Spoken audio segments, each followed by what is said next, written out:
É um pássaro malvado, tem um bico volteado que nem gavião. Carcara.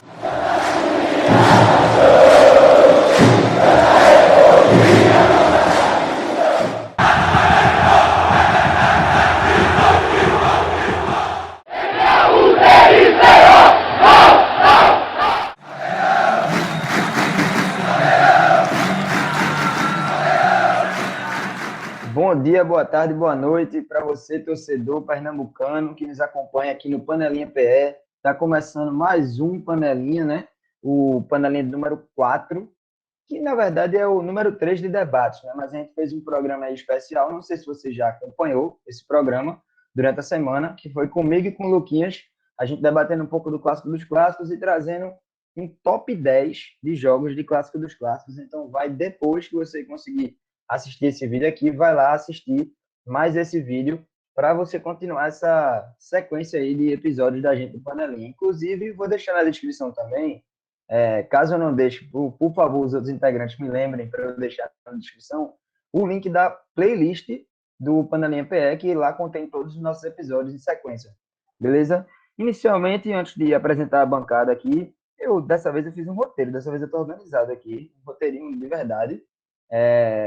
E avisar vocês, né, que nosso Instagram é o Panelinha PE, como sempre, o Twitter, @PanelinhaPE também, e o YouTube é esse que a gente está aqui, vocês vendo nossos rostos, não sei como é que você fala. A gente está com, atualmente, na hora que estamos gravando esse vídeo, 87 inscritos, ou seja, 87 não é do esporte, é do Panelinha PE, mas... Eu protesto, 87 é do esporte sim. Pode Calma, mas para você querer que deixe de ser, então peça para mais gente se inscrever no canal para a gente deixar de ter 87 e ter 100. Falta só 13, né? Para a gente fazer 100. Inclusive, 100 é o número que a gente precisa para alterar a URL do nosso perfil hoje. Eu estou hoje de preto aqui, mas estou representando o Náutico. Essa camisa preta aqui é do Náutico, a Timbu Antifascista. Um abraço para o meu amigo Daniel e meu amigo Amorim, que fizeram essa camisa e fizeram uma ação social. Com a venda dessas camisas, dados todos os avisos, vamos para as apresentações, né? Meu amigo Pedro Sintra, nosso tricolor, representante do interior aí, que também torce pro querido, saudoso Pesqueira, né?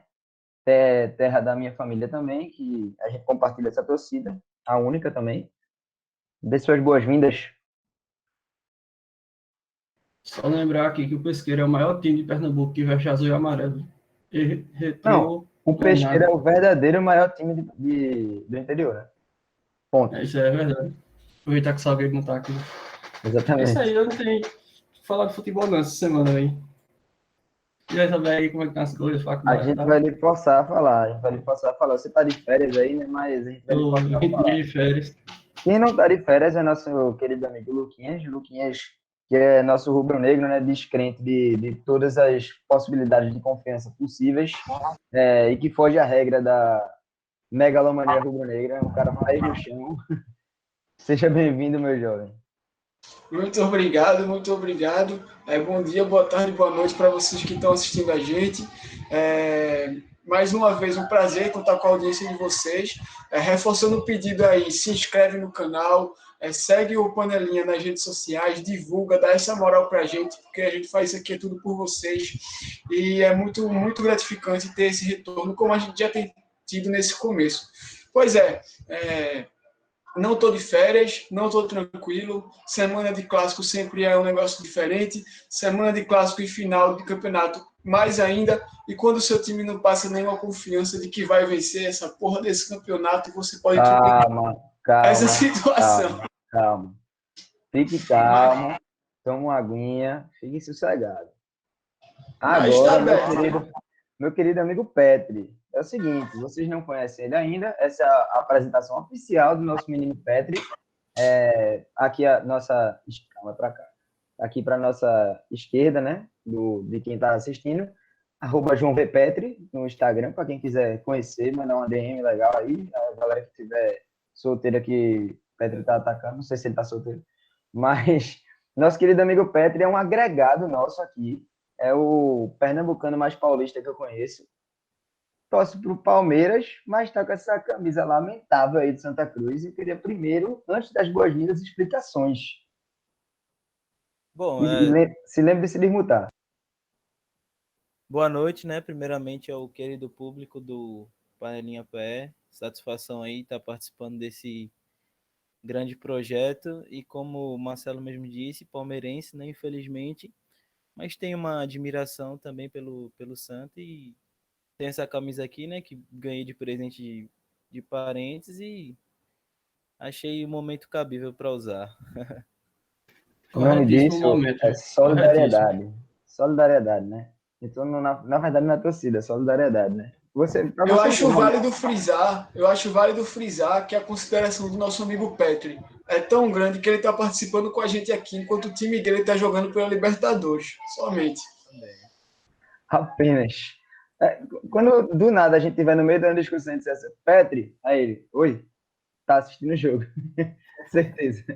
Mas tudo bem. Mas Vamos embora. Primeiramente, antes de entrar em qualquer tema e coisa do tipo, aconteceu um clássico, né, nesse meio de tempo aí entre um programa e outro. A gente fez um programa pré-clássico, falando um pouco sobre os clássicos que já aconteceram, dando pitaco sobre esse clássico que ia rolar. O clássico de ida aconteceu, a partida terminou em 1-1. O Sport, vamos falar rapidamente aqui, né? O Sport veio escalado com Maílson, Patrick, Maidana, Adrielson, Sander, Marcão, Júnior Tavares, Thiago Lopes, Neilton, Trellis e Everaldo, comandados pelo técnico Humberto Louser. O Náutico veio com Alex Alves no gol, Hereda na lateral, Wagner, Camutanga, Brian, Djavan, Haldner, Jean Carlos, Zeric, Vinícius e Chiesa, comandados pelo técnico Hélio dos Anjos. O resultado foi 1-1 na Arena Pernambuco, né? Aquele 1-1 que deixou tudo em aberto, agora praticamente está zerado. Segundo jogo será nos aflitos até então, não sabemos de novidades, pode ser que chova, enfim, aconteça alguma eventualidade, mas até então está nos aflitos. Eu queria, para a gente passar rapidamente pelo clássico, até porque, por conta de alguns problemas, a gente não conseguiu gravar no domingo mesmo, e aí acabou que muita gente já falou sobre o clássico, eu acho que o próprio torcedor nem quer mais falar tanto sobre o clássico, quer esquecer um pouco que ele aconteceu para esperar o outro acontecer, ver que o tempo passe rápido. Para mim mesmo, a semana está se arrastando. E eu queria a opinião de Luquinhas a respeito desse clássico aí, ponderando, né, pontos positivos e negativos da partida. E, enfim, se ele quiser falar também só a ótica do esporte, mas se quiser falar como um todo, pode mandar a bala aí. Bom, antes de tudo, acho que o ponto positivo principal desse clássico foi o apito final dele, que encerrou uma partida lastimável do Sport. E também acho muito válido frisar o uso do VAR, que num lance de muita precisão, que na hora, a olho nu, eu tive a total impressão de que o gol do Náutico havia sido legal, mas realmente havia uma posição de impedimento por um detalhezinho ali, e o recurso do VAR mostrou para a gente isso. Então, mais uma lição, né, de que é uma ferramenta indispensável para o futebol moderno, para que o futebol se mantenha em alto nível. Hoje em dia é realmente fundamental ter esse recurso. E sobre o jogo jogado em si, acho que esse 1-1 ficou baratíssimo para o Sport.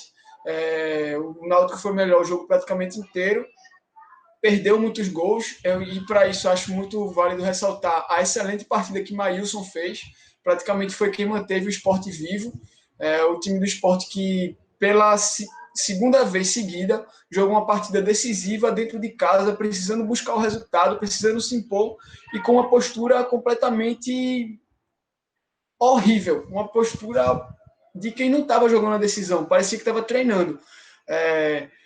Fez isso contra o Salgueiro, que é um adversário mais fraco, acabou não pagando, porque o Salgueiro não tinha muita força para oferecer perigo ao Sport, mas contra o Náutico a gente viu que foi diferente. O Náutico engoliu o Sport, o Sport escapou de perder, de já ter saído vice-campeão da primeira partida.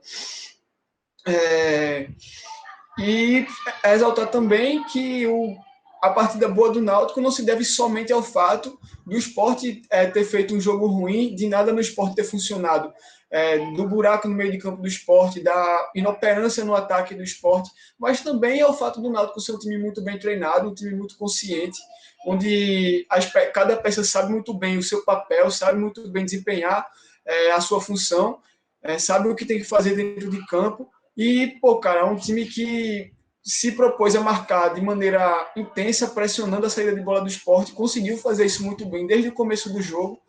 O Náutico sofre de maneira crônica com essa queda de rendimento no segundo tempo, mas mesmo quando o Náutico teve uma pequena queda de rendimento no segundo tempo, o Sport não conseguiu fazer nada, e depois o Náutico voltou a pressionar mais, teve mais chance para virar a partida. Então, acho que para o Náutico fica a sensação de que talvez tenha até passado a ser o grande favorito para o jogo de volta. Eu, pelo menos, entendo dessa maneira. Porém, para não dizer que só foi o lado bom por ter feito realmente uma boa partida e ter ganho esse favoritismo, o torcedor do Náutico também eu compreendo que fique na bronca por ter deixado passar a oportunidade de matar a decisão e ter deixado tudo aberto para um jogo onde vai começar tudo do zero de novo, vai ter que construir o placar. Para o Sport, ficou o alívio de não ter saído derrotado, de estar vivo, mas uma lição imensa de que a mudança de postura é necessária e que, se repetir a postura dos últimos 2 jogos, não tenho nenhuma esperança de ver esse time ser campeão. Se o Sport jogar o que sabe, cada peça render aquilo que tem capacidade, como aconteceu no próprio clássico contra o Náutico na primeira fase, aí sim o Sport tem chances. Então, eu não acho nem somente que o Sport jogando, dando a bola para o adversário, ele necessariamente está jogando mal. Isso é um ponto. Por exemplo, você pode fazer uma boa partida sem estar necessariamente com a bola no pé, entendendo a limitação do seu time, entendendo o jogo que você precisa fazer, determinada formação que o outro time tenha e que cause essa necessidade no seu time. Mas eu concordo com o Lucas, eu acho que o Náutico foi superior no quesito geral, no sentido de intensidade mesmo, é a palavra que Hélio dos Anjos mais fala, intensidade. Inclusive, se você colocar aquela câmera do GE, eu fiz esse exercício um dia desses, estava vendo um jogo de Santa Cruz, aquele jogo que o grafite que não tem grife, o que fez o gol no Santa Cruz. Eu estava assistindo aquele jogo no celular, de fone, no coisa da Globo, como é? Globoplay, eu acho. E aí você escuta muito mais as vozes dos treinadores. E aí eu fui ver os replays do jogo, de alguns jogos do Náutico, dessa forma também, e escutava muito o Hélio dos Anjos falando sempre, intensidade, intensidade, intensidade. Então, assim, o que eu sinto aqui, o time do Náutico, eu ainda acho o time do Sport um pouco melhor taticamente do que o Náutico, mas eu acho que em questão de entrega, o Náutico ele se sobressaiu nesse primeiro jogo, a ponto de parecer que tem mais tática, entendeu? Porque se você for ver, às vezes o Náutico não ataca bem. Às vezes o Náutico não faz a recomposição correta. E aí, por exemplo, aparece o contra-ataque, o Sport vem e é um Deus nos acuda. Meu Deus, agora fudeu, é gol. Meu Deus do céu, não tem o que fazer. Por quê? Porque ele volta meio atabalhoado. No entanto, pela grande vontade que os jogadores estão, às vezes a falta de tática, de técnica, compensa com a vontade. E eu vejo muito isso no time do Náutico hoje, coisa que me alegra muito. Eu estava falando com um amigo meu que, assim, quanto ao resultado, eu nem quero ficar pensando no gol que Jean perdeu, no gol que Eric perdeu, que foram gols claros, chances possíveis. Eu quero pensar que o Náutico com vantagem ia jogar pelo empate e eu não ia querer ver esse jogo. Porque eu prefiro realmente que o Náutico jogue para tentar vencer o jogo, como jogou esse primeiro jogo. A gente pode, como ele falou, ganhar ou perder é do jogo, mas eu não quero ver uma postura de um time que não queira ganhar. Eu não quero ver que o Náutico entre no jogo e, enfim, tome um gol e se desespere. Me alegrou muito tomar um gol e o time voltar na mesma intensidade. Então, assim, o que eu espero para o segundo jogo é me dispensando de falar sobre resultado ou coisa do tipo. Eu acho que também aquela frase, né? Clássico é detalhe, realmente, clássico é muito detalhe. E o Náutico dominou o jogo e o jogo foi 1-1. Que domina esse? Foi 1-1. Realmente, mas porque é detalhe. Então, o segundo jogo pode acontecer da mesma forma, pode acontecer do Sport dominar o jogo e o Náutico que fazer um gol achado.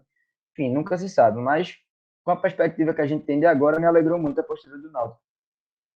Sintra e Petri, vocês, como meros protagonistas protagonistas, ó, meros coadjuvantes nessa decisão, tem algum pitaco para dar, assistir o jogo? Ou tava de folga por aí? Sintra primeiro, Sintra. Eu assisti só o finalzinho do jogo. E pelo que eu vi, foi um jogo sofrido, velho. Foi um jogo feio de assistir. Mas o Náutico me impressionou. Eu não lembrava que o Náutico tinha jogado o primeiro jogo contra o Sport com o time reserva, era time misto. Mas foi uma postura diferente do que eu esperava. Porque eu esperava que o Sport ia decidir já agora no primeiro jogo. Mas demais eu não tenho muito o que falar, não. Petri, chega a saber esse jogo aí ou tu tava fazendo alguma coisa de cosplay de paulista que tu faz? Eu não assisti. Eu tava vendo o Palmeiras, mas eu vi os melhores momentos. Eu também concordo com vocês. Eu achei que o Náutico ele teve um volume de jogo maior, né? Me surpreendeu assim comparado com o que foi o primeiro jogo, apesar que o Náutico ele estava com as reservas também, mas pelos jogadores que o Sport tem, né, de Série A, eu achei que fosse algo mais equilibrado. Eu realmente concordo com o Lucas, né? Acho que eu, na posição dele como torcedor do Sport, também ia ficar meio aflito de ver o meu time jogar meio que dessa forma. Para esse segundo jogo, eu acho que pela vantagem do campo, acho que pesa mais pro Náutico. Se repetir esse volume de jogo, acho que com o fator casa, acho que pesa mais pro Náutico essa decisão. E é isso, né? Todos os pitacos dados. Se alguém quiser dar fazer algum último comentário, fique à vontade. Se não, cale-se para sempre e vamos para o debate, né? Luquinhas quer não, né? Pronto. Tá dada. Faz de conta que esse jogo não aconteceu, vamos pro debate. E é isso. Então, editor, por gentileza, roda a vinheta.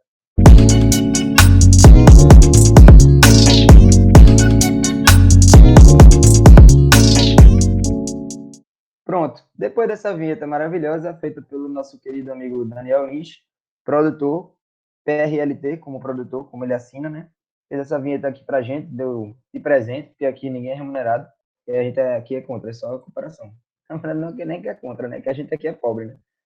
Mas vamos embora para o tema de hoje.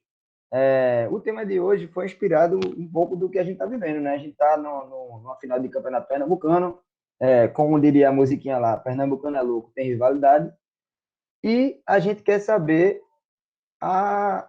até onde vai o favoritismo de cada time. E nessa semana a gente pôde ver, enfim, Alvirrubro jogando favoritismo para o Sport, para tentar fazer aquela zica reversa, o Rubro Negro tentando uma zica para o Náutico, jogando favoritismo para o Náutico, ou então o contrário, o Alvirrubro que é muito confiante, diz não, o favorito é o Náutico vai ganhar, ou o Sport, enfim, vice-versa, né? E a gente acabou ficando com essa dúvida, né? O que é que leva um time a ser favorito no Clássico? Porque aquela frase existe, né? Clássico é clássico, né? Então, inspirado nisso, o tema de hoje é clássico ou tem favoritos? Para começar esse debate aí, eu vou chamar meu querido amigo Petri, que torce para um time que tem um clássico tradicionalíssimo, né, no Brasil, que é o Palmeiras, que tem um clássico com o Corinthians, está num clima muito bom, e eu acho que é um bom exemplo para se dar aqui, né, já que o Palmeiras hoje é favoritaço contra o Corinthians, porque está com mais estrutura, com melhores jogadores, numa melhor fase, em mais sintonia com a torcida, mas sempre que vai jogar um clássico, sempre tem aquela máxima, não, clássico é clássico. E aí, Petros? Clássico é clássico ou tem favoritos?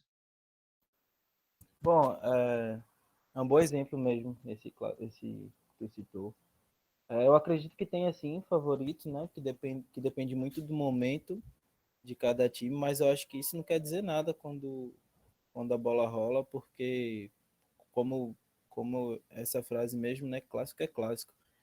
E, e algo que eu já vi acontecer muito é, por exemplo, um time ser o favorito em um clássico e o outro tá completamente mal, e no clássico acontece que esse time mal se recupera justamente a partir de uma vitória sobre esse outro time que era favorito. Eu acho que tem uma atmosfera diferente mesmo quando o assunto é clássico, e são esses elementos aí que acabam fazendo a diferença. E às vezes o favoritismo acaba sendo um gás a mais para o time que não é favorito, né? O time acaba, tipo, a imprensa, sei lá, tá lá, o time o Sport contra o Náutico, é o Sport favorito, é o Náutico vai e, porque assim, por exemplo, a entrevista de Hélio dos Anjos, ele deixou muito claro que era uma pauta. Ele não precisou falar, mas ele deixou muito claro que era uma pauta, porque ele repetia a todo momento que vamos ganhar, vamos perder, mas ninguém vai atropelar o Náutico. Por quê? Porque o Náutico ficou muito mordido com aquela derrota 3-0. E, enfim, aí ele reforçava o tempo inteiro que esse jogo da ida foi para demonstrar isso, né? Que não ia ser atropelado. E aí, Luquinhas, tu acha que esse favorito acaba ajudando o não favorito de alguma forma? Bom, a gente sabe que no futebol é um esporte muito propenso a zebras, a resultados que surpreendem. E eu, pelo menos, acredito muito que nenhum cenário é mais propenso para que existam esses resultados ditos surpreendentes, essa vitória do time que não é favorito, do que um clássico. Justamente por toda essa questão que o envolve em questão de atmosfera. É um jogo diferente, é um jogo que mexe com o brilho da torcida, e isso acaba sendo refletido nos jogadores, até porque os jogadores não estão alheios a essa realidade. Eles sentem isso por parte da torcida, eles sentem isso por parte da diretoria, que é composta também por torcedores daquele time, que absorvem tudo isso, que sabem da importância. Então, é uma situação de, querendo ou não, por mais que um time possa estar numa fase boa, outro possa estar numa fase ruim, por mais que o time possa ter mais qualidade técnica, o outro possa ter menos, onde as forças acabam se equilibrando um pouco mais. E a gente tem aqui no futebol de Pernambuco trocentos exemplos de, não só de Pernambuco, né, mas dando um enfoque maior, já que é o nosso público-alvo aqui, digamos assim, trocentos exemplos de clássicos onde um time estava dado como morto, chegava lá e surpreendia. Realmente, eu acho que existe sim, pode sim existir favoritismo em clássico, porém, não é nada que você possa te permitir subir a cabeça, subir no salto. Acho que é uma coisa que é muito arriscado, digamos assim, é um negócio muito aberto, em uma situação muito mais aberta do que em uma partida comum. No clássico Porque eu acho que depende do time, pô. Tipo, depende do elenco também, tá ligado? Porque, por exemplo, a primeira seleção que me marcou muito foi a seleção de 2006 do Brasil. E aquela seleção ali, porra, velho, o que teve de badalo em cima de, meu Deus, são craques. Aí tinha, a galera filmava o pré-jogo dos caras, tocando pagode. Os caras, tipo assim, o que a galera falava, principalmente a galera mais velha falava naquela época, que o que eles menos se preocuparam foi em jogar bola. E por isso eles não ganharam. Porque eles já foram no já ganhou. Ou seja, é favoritismo, né? É um caso claro de que o favoritismo acabou prejudicando ele nesse caso, numa competição, né? Pro clássico, eu acho que é a mesma coisa também, velho. Tipo, não sei, tipo, eu vejo da mesma forma, velho.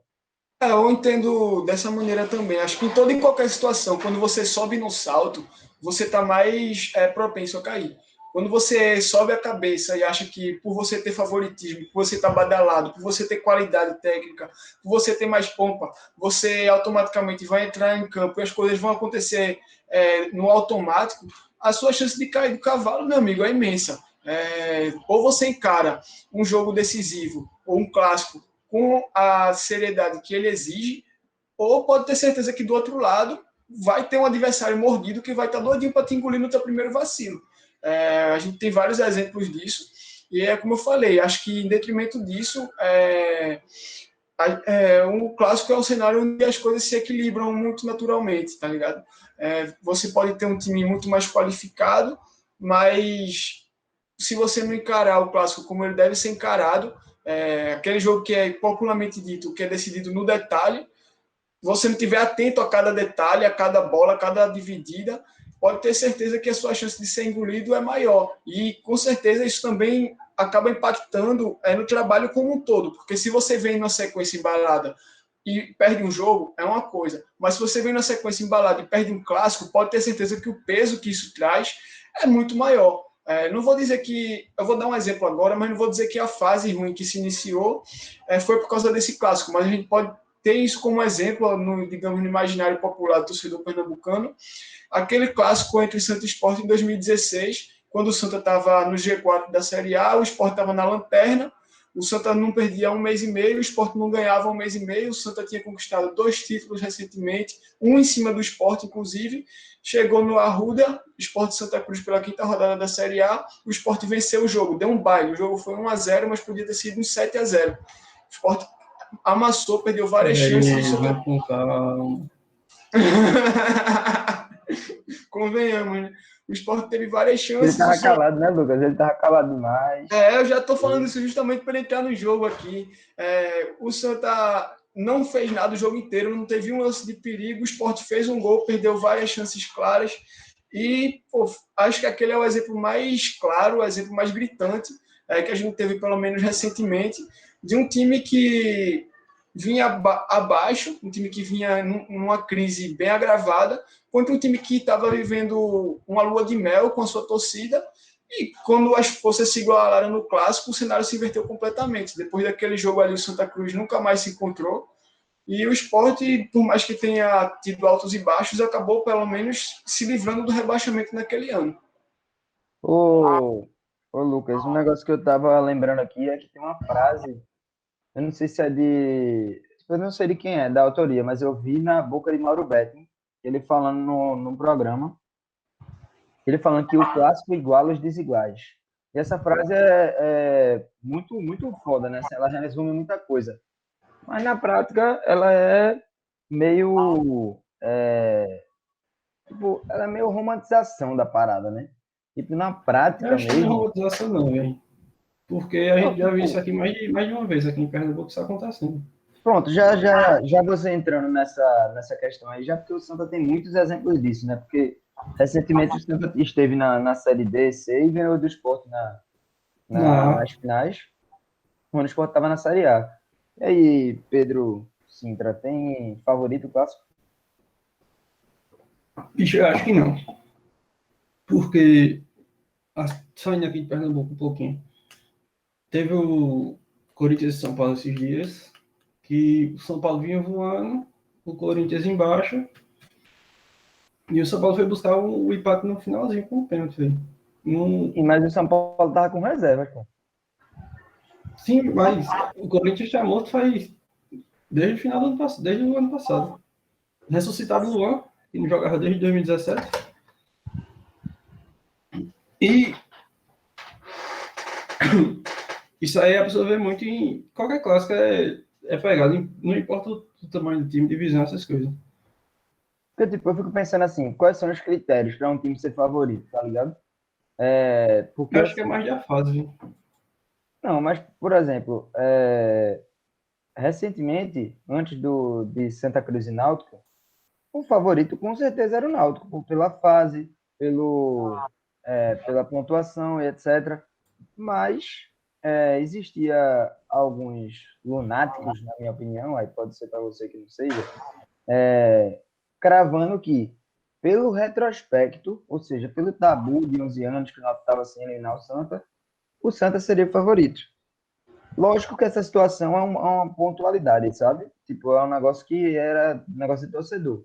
Mas, por exemplo, tiveram times do Náutico que eram muito melhores que o Sport recentemente. Assim, recentemente que eu digo nas últimas vezes que o Náutico enfrentou o Sport em mata-mata. E mesmo assim, o tabu continua aí, 53 anos. Então, assim, se for isso, é um negócio estrutural.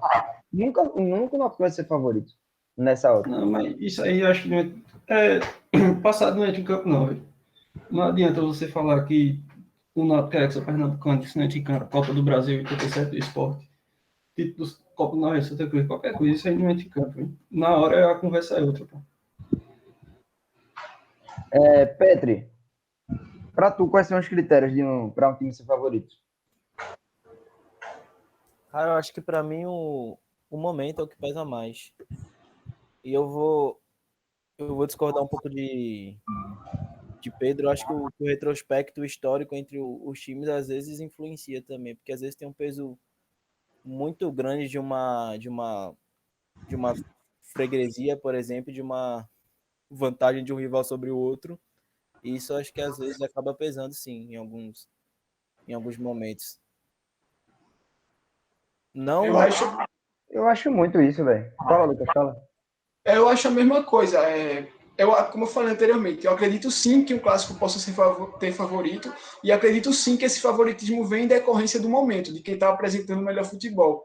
Porém, eu acho que quando se trata de um tabu muito grande, de uma freguesia muito grande, seja num recorte recente ou num recorte mais histórico, como é o caso desse tabu de 53 anos, isso pode sim ter um peso na questão emocional, dos jogadores entrarem em campo com uma pressão a mais, de saber que, por exemplo, o Náutico, não acho que é o que está acontecendo agora, mas o Náutico entrar em campo contra o Santa Cruz com um tabu de 10 anos, onde tiveram o quê? 4 mata-matas por aí, cerca de 4 mata-matas nesse meio tempo. Foi 4 mata-mata e um terceiro e quarto lugar que ninguém lembra. Foi isso mesmo. Teria esse quinto aí que absolutamente ninguém ligou, ninguém lembra. Mas eu acho que esse tipo de tabu tem um peso menor. Até porque, se você for ver, alguns desses mata-matas foram, por exemplo, jogo único, no Arruda. Então a gente sabe que não teve uma situação tão vergonhosa assim para o Náutico. Foi um negócio que achei, pelo menos, do jogo. Mas quando você... Aí a gente vê, por exemplo, o Náutico conseguiu jogar contra o Santa Cruz com muita leveza, com muita autoridade, conseguiu construir a vitória. O Náutico, pegando agora o Sport no final do campeonato, não foi o que aconteceu no domingo, mas eu acho que é uma coisa que acontece muito em outras situações entre Náutico e Sport, inclusive, dos jogadores já entrarem cientes de que existe uma expectativa, uma carga de expectativa muito grande para que eles não só ganhem aquele título, não só ganhem aquele clássico, não só façam o trabalho deles, mas que eles quebrem aquele tabu. E a partir do momento que eles sabem que do outro lado tem um time que, historicamente, vence o Náutico em todas as decisões há 53 anos, que a torcida do Náutico já encara aquele jogo com uma aflição diferente em decorrência disso, eu acho que isso pode ter um peso nos jogadores também. Acho que do mesmo jeito que os jogadores absorvem o apoio da torcida, eles também podem absorver a aflição, o nervosismo. Então, pode ser sim que isso possa vir a atrapalhar de alguma maneira. Não foi o que a gente viu no domingo, porque o Náutico jogou com muita leveza, o Náutico em momento algum se mostrou intimidado com o adversário, com a situação, mas é uma coisa que eu acho que no geral no futebol pode vir sim à tona e pode ser um componente que influencia quem joga melhor, quem joga pior, quem ganha e quem perde o jogo. Só lembrando aí que caso vocês queiram intervir, pode intervir, tá? Pedro e Petri. Mas tabu pesa por dois lados também, pô. Pesa por dois lados. 53 mas, anos assim, que o Sport... às vezes é motivo o cara, tá ligado? Sim, mas também serve para motivar. 53 anos que o Náutico não ganha uma decisão para o Sport. Serve para motivar o Náutico também e pode destabilizar o Sport de um jeito, fez agora, como foi o último jogo. E o Náutico engoliu o Sport. Mas eu não acho que tenha sido por causa do tabu, pô. Não, mas tô dizendo, calma, pô, deixa eu terminar. Pode chegar a desestabilizar o Sport de ver que esse primeiro jogo, que o Náutico engoliu o Sport, os caras podem chegar pensando, e aí, a gente vai perder e deixar os caras quebrar um tabu de 53 anos. Isso pode pesar tanto positivamente quanto negativamente para os caras. Inclusive, acho que existe acho que existe a possibilidade de virar o feitiço contra o feiticeiro. Acho que vai muito do emocional e do trabalho psicológico que a equipe vai tendo. Tem uma entrevista de Cook, que acho que a gente até falou sobre isso recentemente no nosso grupo. Uma entrevista de Cook lá por cerca de 2007, 2006. Cook, que já era ídolo do Náutico nessa época. Nessa época, esse tabu de Náutico Esporte já era longo e Cook, um dos ídolos do Náutico, um dos jogadores mais vitoriosos da história do Náutico, ele fala de maneira aberta, né, cheio de personalidade como ele é, que toda vez quando ia ter um jogo entre Náutico e Sport, a diretoria do Náutico fazia todo um auê em cima disso, uma preparação diferente, uma pressão diferente. Olha, o Sport tem que ganhar, enquanto do outro lado a gente viu o Sport trabalhando com naturalidade, que chegava lá para fazer aquilo que foi trabalhado na semana e conseguia ganhar ao natural. Acho que dessa maneira você acaba criando não uma motivação, mas uma pressão. E quando o Náutico consegue adquirir a leveza que realmente lhe fez bem, como foi no último clássico, que acabou não ganhando, mas que jogou muito melhor, você pode realmente usar isso como uma motivação. Você pode realmente ver que todo o fator do tabu, todo o peso que o tabu tem, ele é psicológico, mas se você for jogar o futebol que você sabe, for executar as jogadas que você treinou, não é uma coisa que vai entrar em campo, não é o tabu que vai defender seu chute, que vai desarmar o seu jogador quando estiver na cara do gol. É uma coisa que, se você conseguir se trabalhar bem, você pode derrubar ele ao natural. E se o Sport se sentir, por exemplo, acuado em relação a isso e sentir a pressão de estar prestes a ter o tabu quebrado, pode sim também ser uma coisa que venha atrapalhar o time do Sport. Cabe aos clubes trabalharem seus atletas da maneira correta para encarar aquela situação da maneira que for, como eu posso dizer, conveniente.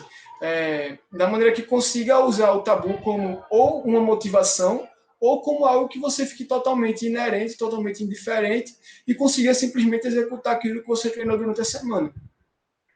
Um negócio que eu estava pensando aqui enquanto tu falava a respeito disso é que outro fator também que, enfim, está muito presente no dia a dia dos times brasileiros, porque aqui a gente tem uma realidade que o Campeonato Brasileiro da Série A tem 4 rebaixados. A Série B só tem 4. Então, acaba que, querendo ou não, são 4 de 20. É uma quantidade até razoável. Então, se um time vacila ali, como aconteceu algumas vezes com os times grandes, Vasco, o próprio Corinthians, o Palmeiras, o Inter, Grêmio, enfim, vários times que já vacilaram acabaram caindo, mesmo tendo estruturas muito maiores do que times, sei lá, nordestinos ou até um Goiás, Atlético da vida, eles acabam caindo. E aí uma frase que me chamou a atenção recentemente foi do técnico Lisca doido, que inclusive é engraçado que eu vou falar agora, mas eu pintei um trapo para Lisca, uma faixa, Lisca doido, e tá escondida até hoje. Ninguém vai achar essa faixa. Para não dizer que eu emocionei, mas enfim, a galera lá enfim, eu vou falar que eu que pintei, na verdade, para também não entregar a galera. Mas a outra pessoa que eu posso entregar é George. Meu amigo George deve ter essa faixa até hoje aí. Enfim, Lisca doido falou: há uma nova realidade em Minas Gerais. Agora o América Mineiro é Série A e o Cruzeiro é Série B. Ou seja, o favorito para o jogo era o América. Foi para o jogo e confirmou o favoritismo e eliminou o Cruzeiro em jogo de ida e volta. Ou seja, ele conseguiu sair melhor contra o Cruzeiro com 180 minutos de jogo. E aí, Pedro, a gente tem duas posições diferentes, pelo que eu entendi aqui. Dos 2 cidadãos que estão com camisa de Santa Cruz, o de cima falou que tem favoritismo. Petri acha que tem favoritismo. E Pedro acha que não. Pedro acha que não tem favoritismo. E aí eu quero saber, se um time na Série C, como o exemplo do próprio Santa Cruz hoje, ganha do Náutico na B ou o Sport na A, ou o Náutico na B ganha do Sport agora, é zebra ou não? Quem quiser falar primeiro aí, fique à vontade. Eu acho que é. Agora aí, porque são as condições diferentes dos clubes, né, bem envolvidos. Mas tu acharia o Náutico ganhar do Sport hoje zebra? Não, hoje em dia não. Mas, assim, divisão acho que não, mas estruturalmente a diferença de elenco que eu vejo hoje do Sport com o Náutico não é essa diferença toda, não. Comparado ao Santa Cruz com o Náutico e com o Sport. Mas o Santa, então, ganhar, tu acharia zebra? Esse ano eu não botei fé em nenhum clássico. Nenhum mesmo. Tanto que, acho que foi o da Copa do Nordeste, que eu estava assistindo e no grupo do 433 saiu primeiro acho que era o Berardo que estava assistindo e chegou primeiro para ele o pênalti do Sport. Eu sabendo, continuei assistindo o jogo ainda, mas assim, com a diferença de elenco, eu acho que o Santa Cruz ganhador, tanto do Náutico quanto do Sport, foi a zebra. Assim, se tu acha que não tem favoritismo e tu acha que foi zebra, então tu acha que tem favoritismo, porra. Não, pô. O que eu tô falando é o seguinte, veja. A pergunta é o seguinte. A primeira pergunta era, clássico tem favorito? Aí você falou, não tem. Aí Mas não tem, depois... pô. Não, então, pô, mas você falou, não Mas tem. então, aí vai do momento do. Ah, mas então não tem favorito, me equivoquei. Então, cara, é aquela parada. Tem um negócio também que eu ia pontuar, antes de Petri dar a opinião dele também, é que tem torcedor que se perde nessa história de favoritismo, tá ligado? Que começa, por exemplo, tem uma faixa que uma vez levaram para os aflitos. Quando leva essa porra dessa faixa, já sei que é zica, já sei que já perdeu. Que é pernambucano é obrigação. Tomar no cu, irmão, tá ligado? Tipo, porra, assim, eu odeio esse tipo de coisa porque mistura dois fatores aí, tá ligado? Uma é a questão da obrigação e uma questão do favoritismo. Por exemplo, o Náutico tinha a obrigação de ficar em primeiro lugar na primeira fase. Como? De seu jeito. Tem que ficar em primeiro lugar. Porque tá sem calendário esse ano e a gente não pode ficar mais um ano sem calendário. Era certo isso, tinha um negócio. Mas o Náutico não era o favorito. O Náutico não era o favorito. E acabou virando um dos. Porque eu acho que ainda tem discussões a respeito de se é favorito o Náutico ou Sport, mas o Náutico não era o favorito. E aí, transferindo... Vai, fala. O que eu quero dizer assim é que o clássico em si é um jogo aberto. Tem favoritismo assim, mas em cada conversa é outra história. Né? Uhum. Aquela história da frase de Mauro Betti, né? O clássico igual aos desiguais, né? Exato. Petri, você que tá caladinho aí, tu acha que um time na Série C ganhar do seu rival seria zebra? Vixe, se eu fosse responder rápido assim uma vez só, acho que eu diria que sim. Mas aí a gente tem que analisar direitinho, né? Porque acho que o que pesa muito é o momento também, cara. Como a gente viu aí no Náutico Esporte, o Náutico estava com um momento muito melhor que o Esporte, um time mais organizado. Então, eu acho que não dá pra gente falar de modo geral assim que é zebra. E outra coisa a se considerar é que se a gente for analisar pelo que o Sport briga na, lá na Série A, né, ou considerando assim, o meio de tabela para baixo, e o Náutico, esse time de hoje, em tese, é meio para cima, então, como o Pedro disse, eu acho que não acaba sendo tão igual assim, apesar de ser divisões diferentes, entendeu? Acho que é por aí. Mas deixa eu ver, por exemplo, aquele jogo do Náutico, Náutico Sport, a final de 2019. Eu acho que foi uma final muito igual. Muito igual. E o Náutico estava na Série C, Para né? ser, né?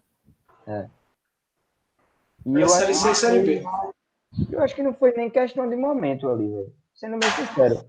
Porque assim, a gente fala de momento, né? Mas acho que engloba também as peças, né?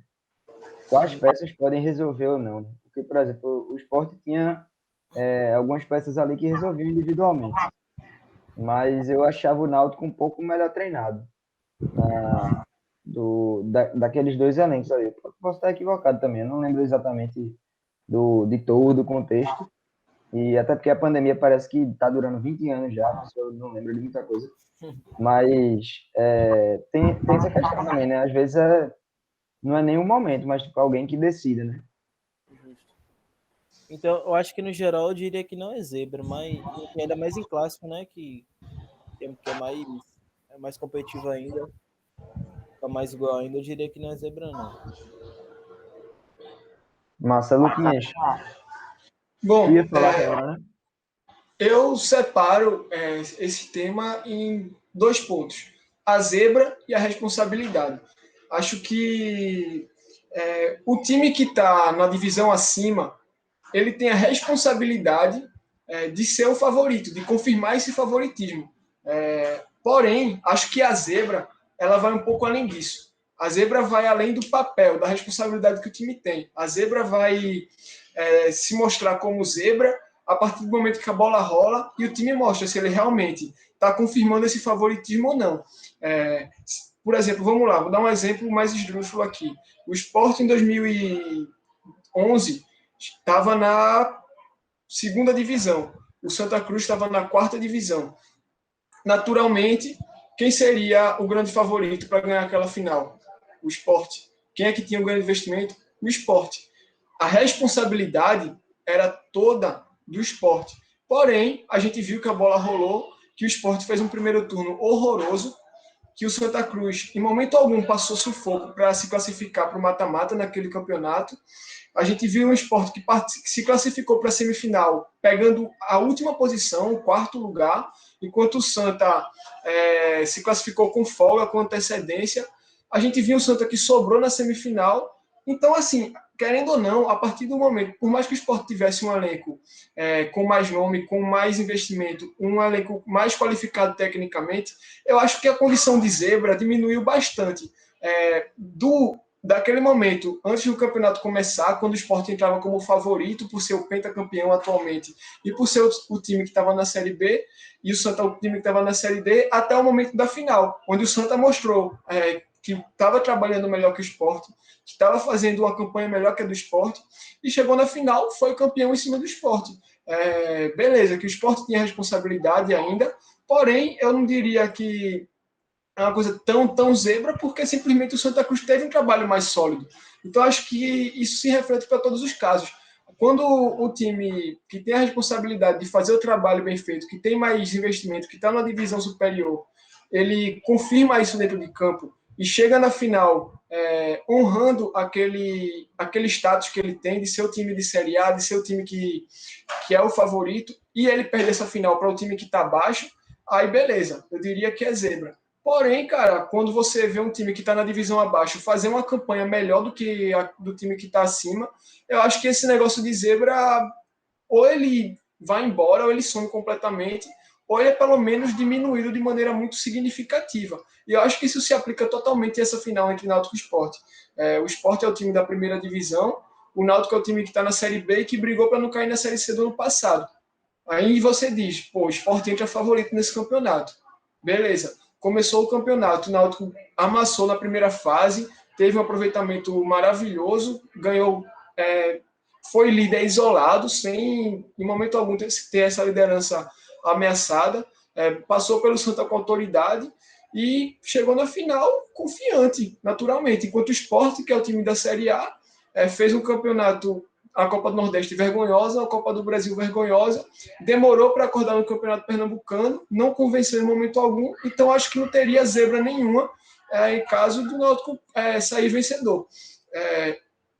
Você pode achar que isso é zebra antes da bola rolar, quando você olha para um elenco e para o outro, para a condição financeira de um time, não, financeira nem tanto, porque o Sport está quebrado financeiramente, mas para a questão de estados em que o clube se encontra, de ser o time da Série A contra o time que quase caiu para a Série C.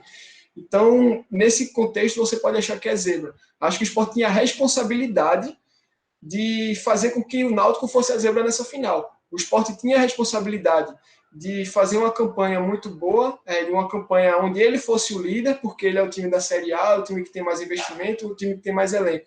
O Sport tinha essa responsabilidade, mas ele não mostrou isso dentro de campo em momento algum. Então, acho que a partir disso, e do que foi demonstrado também pelo Náutico, que fez um trabalho muito bem feito, não existe zebra nessa final. Acho que quando as forças se equilibram no clássico, estamos dando esse exemplo dessa final, mas isso vale para o geral, esse negócio de zebra cai por terra. Como eu falei anteriormente, o clássico é a situação onde as forças se equilibram naturalmente, onde o favoritismo, que pode sim existir, ele fica ainda mais ameaçado, justamente pelo fato de ser clássico, de ser uma rivalidade, de ser um jogo mais pegado, de ser uma coisa que mexe com o brilho dos dois lados, de que é tratado como guerra dos dois lados. Então, principalmente, mais ainda, um jogo, então, consequentemente, que tem menos chance de você taxar como zebra. Porque, cara, se é um contexto com clássico naturalmente é um jogo que vai ser equilibrado, é um jogo que você tem chance de ter um resultado surpreendente. Eu acho que não é tão zebra assim quando o time considerado menos favorito acaba levando a melhor. É porque também tem o fator pipocada, né? No final das contas, o termo não ortodoxo da parada é pipocada, né? Porque, por exemplo, vamos pegar um dos dias mais engraçados e que eu já citei 30 mil vezes aqui tanto no Panelinha quanto no Hospício, que foi o Clássico do Abismo. Foi a semana inteira, pô. Teve reportagem eu lembro até hoje. Tinha aquele programa, acho que é o de Roberto Nascimento, eu acho que, não sei se era na tribuna, tinha um rubro-negro, alvirrubro e tricolor. Aí tava a discussão lá, e até o alvirrubro tava dizendo que era impossível, não tem como não, pô. Não tem condição. Porque aquele jogo ali, realmente, o Sport tinha a obrigação de ganhar o jogo. Não tinha, assim, no final das contas, o que é que eu acho é o seguinte, num jogo que por exemplo, não é somente ser Série A ou Série B. Porque, por exemplo, o Sport ficou na Série A. Pronto, pode ser o exemplo do Sport. O Sport ficou na Série A, mas ficou na Série A por um detalhe. O Sport ficou na Série A por um detalhe. Caso o Sport fosse rebaixado no ano passado, não seria nenhum absurdo pelo futebol que estava jogando e pelas peças que tinha. Na minha opinião, né? E em comparação aos outros times, no caso. Só que quando você pega na prática, no final das contas, basta que o Sport ficou na Série A. Então, o Sport é um time de Série A e o Náutico é um time de Série B, e na época ainda era um time de Série C. Aí vem o que o Lucas falou, da questão da responsabilidade. Quanto a isso aí, eu tenho um comentário que também costumo dizer muitas vezes. Eu não prestaria como torcedor do Sport de jeito nenhum. Porque, primeiro, o torcedor do Sport já é muito chato. Lucas é uma das poucas exceções. O torcedor do Sport já é meio maluco. Meu amigo, você é chato e maluco, viu, mano? Torcedor chato do cara aí. Então, eu como torcedor do Sport, eu seria 10 vezes mais chato. Porque eu seria torcedor do Sport, eu seria maluco, perturbado da cabeça. E a torcida do Sport não tem esse entendimento, às vezes, que é um entendimento que eu tenho, que é o Sport tem a obrigação de ganhar tudo em Pernambuco. Eu tenho esse entendimento. Porque o Sport tem mais estrutura, historicamente mais dinheiro, mais posição nacional, inegavelmente, não tem como negar isso. Embora eu odeie esse fato, mas é uma verdade. Então os caras têm que arrastar tudo, pô.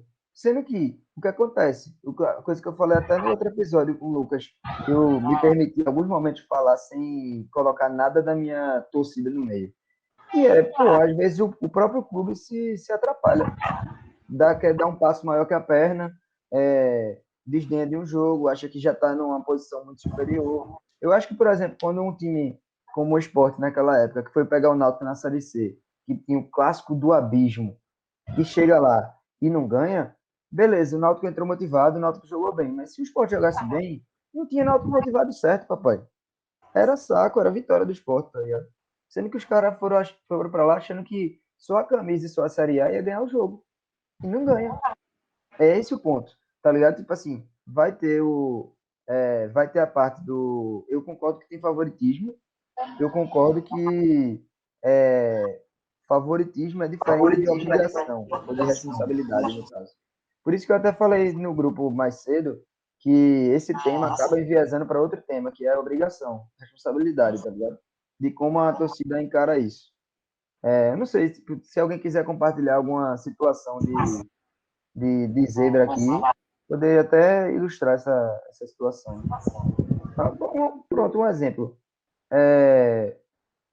Meu querido amigo Petri, para aproveitar que aqui a gente expõe, pô.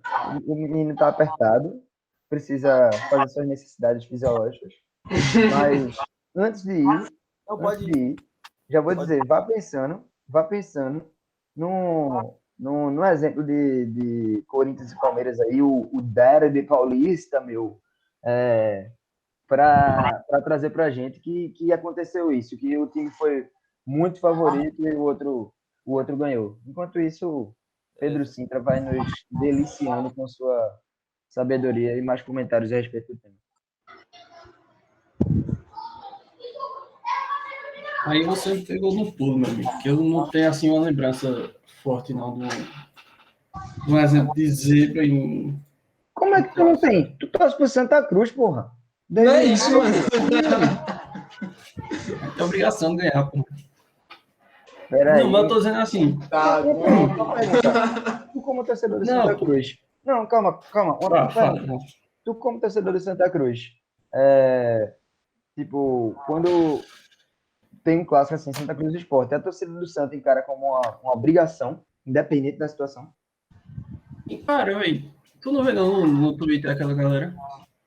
Que ali só Não, tem pô, o... mas calma. Então, Mas calma, peraí. aquilo ali, pô, aquilo ali é uma situação de uma galera específica, pô. Não, pô, mas o torcedor médio do Santa Cruz baseia a temporada em clássico, pô. Ganhar do Sport e ganhar do Náutico já é outra conversa.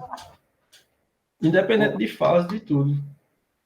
É foda, né? Porque, tipo assim, eu não consigo ser assim, não, porra. Eu não Eu consigo também ser não, assim. pô, mas tem gente que idolatra o Alex Pitbull até hoje, por causa daquele tapa que deu no escudo da ilha, E no tem escudo do gente que Sport. idolatra Breno Calixto até hoje porque deu um clássico bosta contra o Santa. Os E, caras idolatram o cara que fez a palhaçada que eliminou o Santa praticamente, né? Então, no outro jogo, o Sport veio mordido e ainda Então, fizeram imitar a cobra lá, pisar tudo. Pô. pois é, eu acho inclusive que essa semifinal da Copa do Nordeste de 2017 é recheada disso que a gente está falando aqui. Indiscutivelmente, o elenco do Sport em 2017 tinha mais qualidade do que o elenco do Santa. O Santa, vamos lembrar, foi o time que caiu para a Série C e o Sport é o time que fez uma campanha ruim na Série A, mas chegou no fim do primeiro turno brigar pela Libertadores, pela zona da Libertadores. E no fim das contas, mesmo decaindo de rendimento, conseguiu se salvar do rebaixamento. Era um time com peças caras, o time mais caro da história do esporte, porém, que não encarou o clássico do primeiro jogo como deveria. Eu lembro que o Santa Cruz, como o Pedro falou, é um time que culturalmente, digamos assim, tem esse negócio de encarar o clássico como a Terceira Guerra Mundial. E a torcida sente muito isso. Tanto é que, se você for ver as grandes alegrias do torcedor do Santa Cruz nos últimos anos, 90% vão ser citados clássicos. Finais ganhas contra o Sport, e nesse clássico na ilha, na semifinal da Copa do Nordeste, a gente viu um Santa muito aplicado, um time limitado, mas que mordeu o jogo inteiro, que não deixava o Sport criar, que tinha uma marcação forte e que acabou vencendo o jogo, enquanto o Sport, por sua vez, era um time que estava ali com o Ney Franco como treinador, que há pouco tempo tinha vencido o Danúbio por 3-0 na Ilha do Retiro, dando um show, tinha se classificado contra o Campinense, onde o Sport teve uma desvantagem de 3-1 no primeiro jogo, conseguiu reverter isso no segundo jogo, então o time do Sport meio que sentiu que podia ganhar aquele jogo a qualquer momento, e entrou com esse espírito. E o resultado acabou perdendo a partida. E aí foi que aconteceu o desaforo do jogador do Santa Cruz de comemorar em cima do escudo do Sport. E aí, meu amigo, o Sport se sentiu mordido diante daquilo. Uma vez que o Sport se sentiu mordido, ele realmente entrou para encarar o clássico como o clássico tem que ser encarado, como é aquilo que eu falei antes.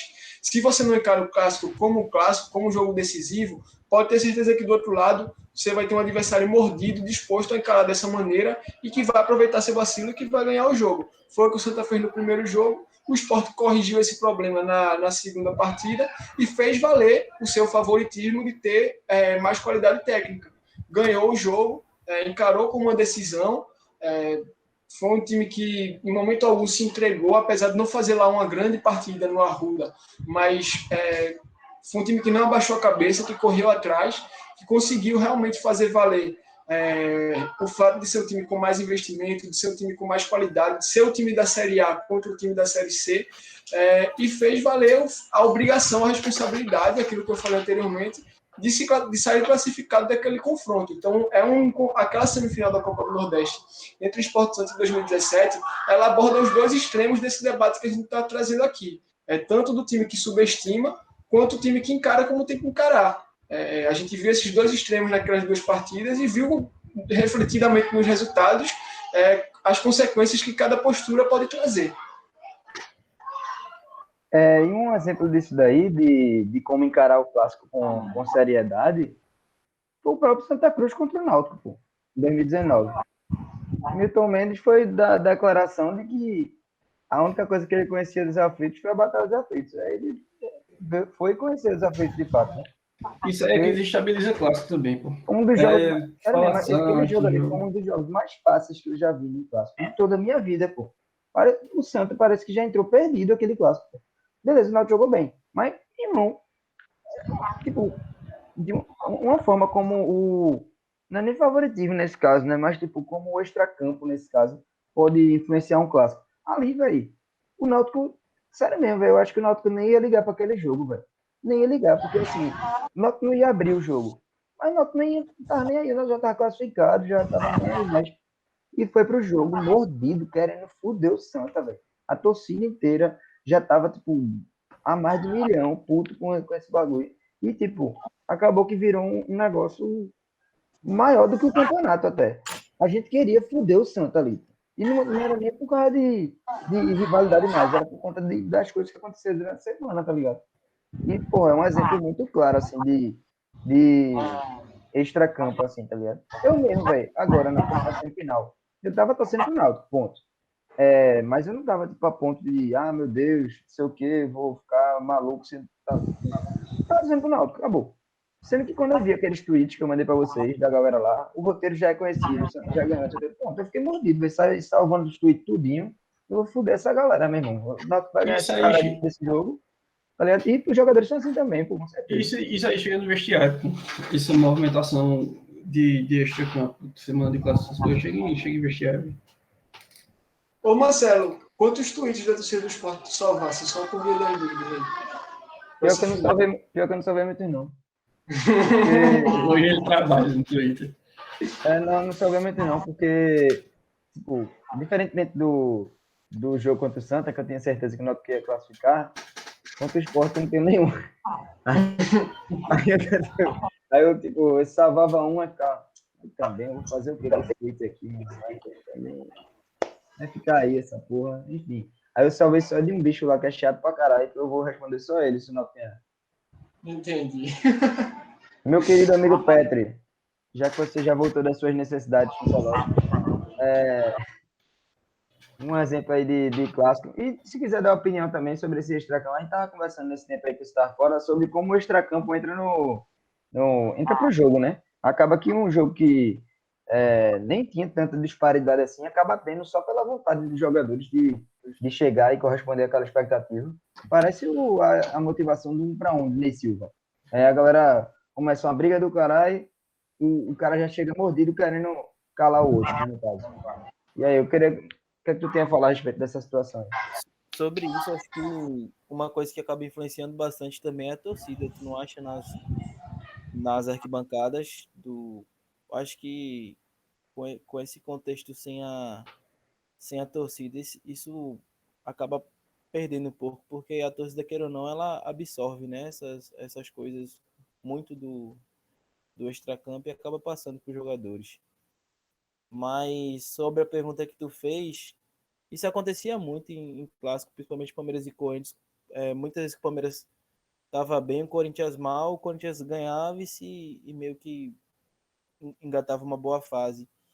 Um jogo que eu lembro foi a final do Paulistão de 18. O Palmeiras estava bem, estava com o Dudu, o William Bigode bem, Keno.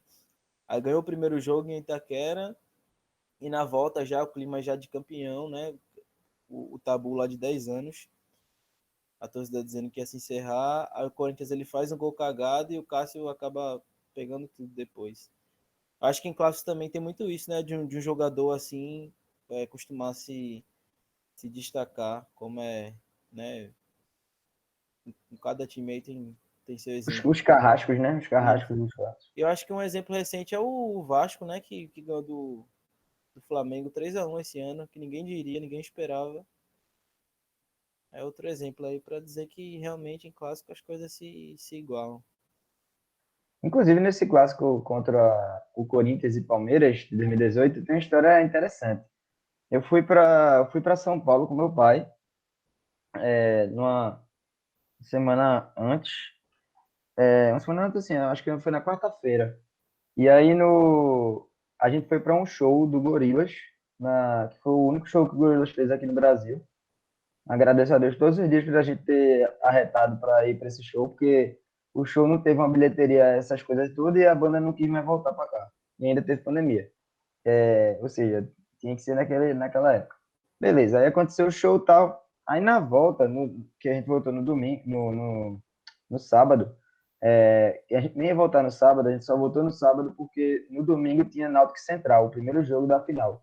E aí a gente pegou um Uber, tava aí meu pai, e aí o cara corintiano, querendo meio que comentar sobre o clássico, porque ia começar, né, tal, naquela expectativa do caralho, assim, tal, só que sem querer comentar o clássico, porque, tipo assim, depois ele falou pra gente que ele não tinha falado nada ainda, porque ele tava com medo de ser um palmeirense do lado. Sim. E aí ele começar a falar, e, tipo, o cara ou não gostar, ou então, tipo, ele não concordar com ele, tá ligado?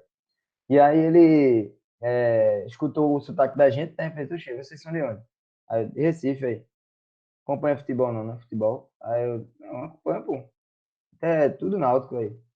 Só náutico, né? Só náutico. Só náutico. Né? Hoje tem clássico, pô. Corinthians e Palmeiras. Porra, vão ganhar da gente, velho. Vai ser foda. Porque tem pra onde não. Os caras estão muito melhor, velho. É foda, né? É foda. Vocês já passaram por isso, né? Acontece. Às vezes não tá melhor, não sei o que. É foda, é foda. Ou seja, nem o corintiano tava acreditando, pô. Tipo, lógico que eu tô pegando um exemplo, né? Um exemplo só.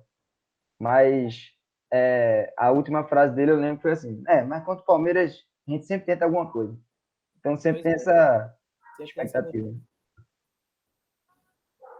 Aí basicamente é isso. Alguém tem mais alguma consideração a respeito desse tema? Tem. Só para lembrar aqui que às vezes o que muda o clássico também é rivalidade de jogador. Hein? Que teve um Santa Sport, acho que foi na fase de grupo, Pernambucano, algo assim, que ficou a rixa de Roberto, lateral esquerdo, com Everton Felipe.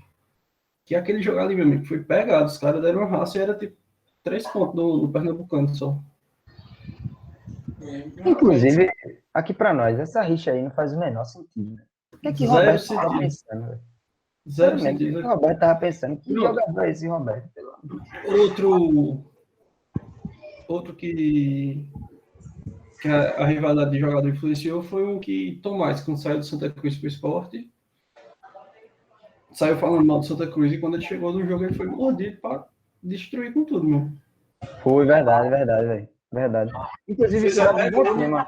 Jogadores que foram de um rival para o outro, né? Ele fez um golaço naquele jogo, que doeu aquele jogo. Foi um gol muito bonito, velho. Muito bonito mesmo. E é isso, né? Como o meu querido amigo Sintra gosta de dizer, a produção tá mandando no ponto aqui que estouramos o tempo de hoje. A gente vai tentar fazer mais ou menos nesse formato sempre, né? Com mais ou menos uma horinha de programa, que dá o tempo da gente conversar, trocar ideia. Espero que vocês tenham gostado dessa conversa. A gente vai tentar trazer debate, top 10, enfim, fazer uma variação um pouco de temas. Dessa vez a gente trouxe uma proposta diferente do que vocês vinham vendo, né? Que a gente traz uma representação de cada time, tá? Hoje foi um tema mais geral, mas espero que vocês possam estar participando da mesma forma. Caso você tenha opiniões divergentes da gente, é de boa também, deixa nos comentários. Se você concordou, deixa nos comentários também se você concordou e ajuda a gente a crescer esse projeto. Lembrando que a gente está com 80 e poucos inscritos. Quando eu olhei, estava 87, não sei se atualizou já. Eu não vou tirar aqui para não lascar o esquema aqui, que já está tudo montadinho. Então segue a gente lá para a gente completar 100 inscritos no canal do YouTube e conseguir mudar o URL do perfil, tornar um caminho mais fácil para a galera que está buscando o nosso trabalho. Petri, gostou de participar do programa? Demais. Satisfação aí estar sempre com vocês que sabem muito aí de futebol pernambucano. Satisfação demais, valeu aí. Aos ouvintes também. Se quiser mandar um abraço aí para alguém, fazer o seu jabazinho, pode ficar à vontade. Né?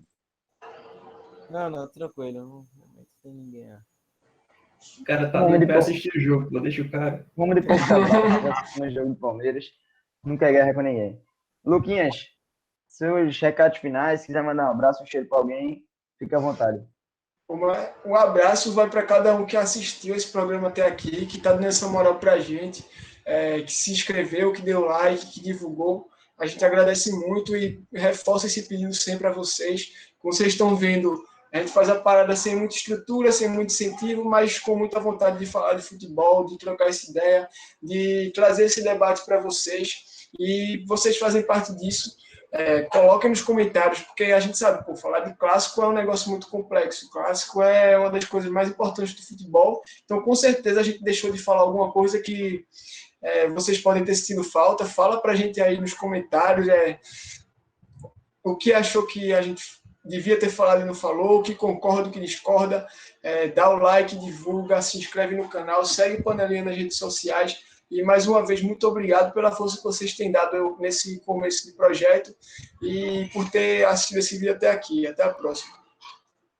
Pedrinho Sintra, seus recados finais, seus abraços e sua oração diária pelo Santa Cruz. Pode prestar agora. É complicado falar depois de Lucas, bicho, porque ele falou tudo aí já. Mas é isso aí. Se quiser aí, o Twitter tá aí embaixo da gente, o Panelinha também tá aqui embaixo, e @camisa do Santa no Instagram, se quiser ver aí. Só isso mesmo. Meu jabá, para não deixar de fora aqui, né?